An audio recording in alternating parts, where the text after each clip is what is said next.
कामचोर बहू। कांता बहन की 2 बहुएं थी, बड़ी कल्पना और छोटी प्रिया। कल्पना का जैसा नाम वैसा ही काम। सारा दिन कल्पनाओं में रहती, ना कोई काम करती ना कोई धाम। अरे कल्पना बहू, जरा अच्छी सी चटनी पीस दे, आज कुछ मजेदार खाने का मन है। पेट में जलन हो जाएगी माँ जी बुढ़ापे में, और वैसे भी मेरा काम करने का वक्त शाम का है, आप प्रिया को ही बोल दो। इतना कहकर कल्पना वहां से चली जाती है। कांता कल्पना के ऐसे रवैये से काफी परेशान रहती हैं।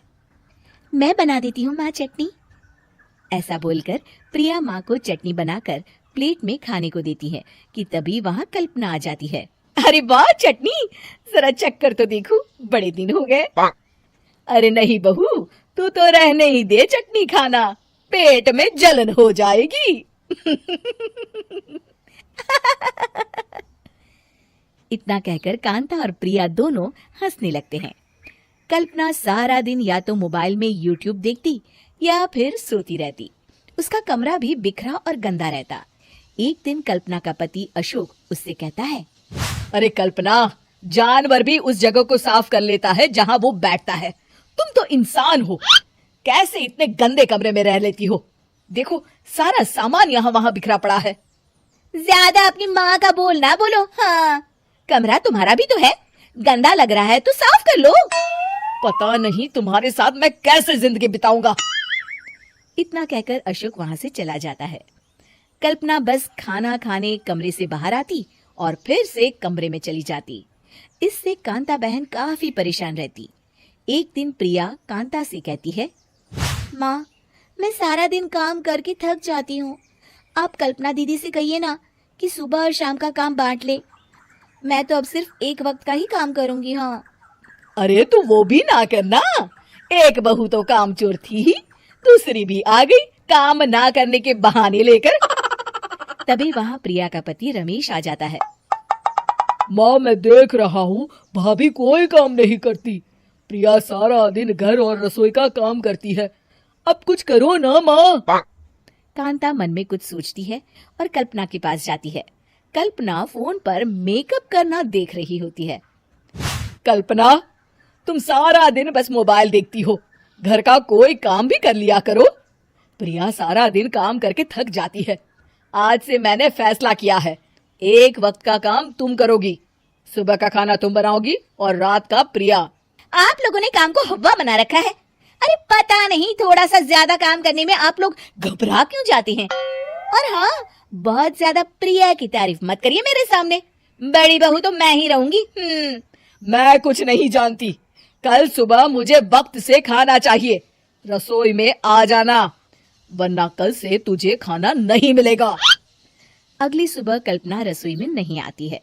वो देर से सोकर उठती है और बाहर आकर कहती है, अरे भूख लगी है, आज खाने में क्या है? इतनी देर हो गई, आज किसी ने मुझे उठाया भी नहीं, पता नहीं कहाँ है सब। कल्पना को घर में कोई नहीं दिखता। वो रसोई की तरफ जाती है जहाँ बड़ा सा ताला लगा होता है। अरे रसोई में ताला! ओ, मैं तो भूल ही गई थी। माँ ने आज से सुबह का खाना मुझे बनाने को कहा था। हे भगवान, इतने लोगों का खाना बनाना क्या आसान है? तभी घर के सारे सदस्य बाहर से वापस आते हैं। वाह माँ जी, मजा आ गया छोले भटूरे खाकर। मेरे मुंह में तो अभी भी स्वाद आ रहा है। अरे कल्पना, तेरे भरोसे रहते तो हम तो भूखे ही रह जाते। कल्पना को बहुत गुस्सा आ जाता है। अब बहुत हो गया, आज से मैं अपनी रसोई अलग कर रही हूँ, मैं अपना खाना खुद बना लिया करूंगी।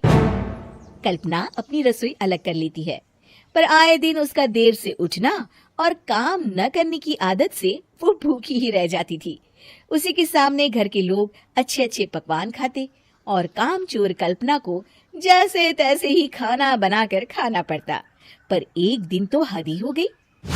माँ, दीदी आज सुबह से कमरे से बाहर नहीं निकली, हमें जाकर देखना चाहिए। सो रही होगी कामचोर कहीं की, पर तुम कहती हो तो चलो देख लेते हैं उसे। कल्पना कमरे में पेट पकड़कर बैठी होती है। हाय मेरा दर्द, पेट दर्द के मारे मर रही हूँ मैं।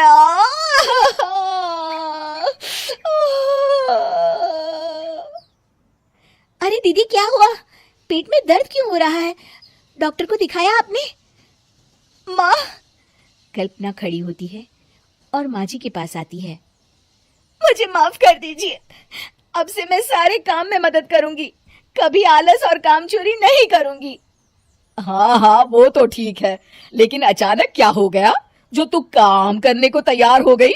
काम चोर कल्पना। माँ, लगातार बासी और उल्टा पुल्टा खाना खाने के कारण मेरे पेट में इन्फेक्शन हो गया है। काम न करना पड़े इसलिए मैं 2 दिन का खाना एक दिन ही बना लेती थी। बासी और खराब खाना खाने के कारण लेने के देने पड़ गए।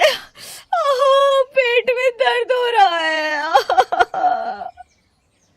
चलो अच्छा हुआ, देर आए दुरुस्त आए।